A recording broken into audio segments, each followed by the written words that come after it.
Hello everyone. Today, we're going to take a virtual journey to a small village called Demye.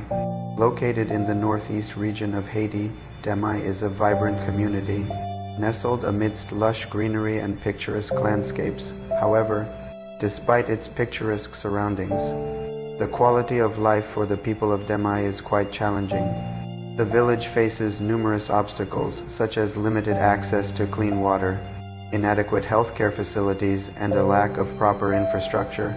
These challenges make it difficult for the people of Demye to thrive and lead a comfortable life. However, their resilience and spirit are admirable, and we can learn a lot from their determination to overcome these obstacles. Thank you for joining us on this virtual tour of Demye. If you enjoyed this video, please give it a thumbs up. And don't forget to subscribe for more fascinating stories. Stay curious and keep exploring.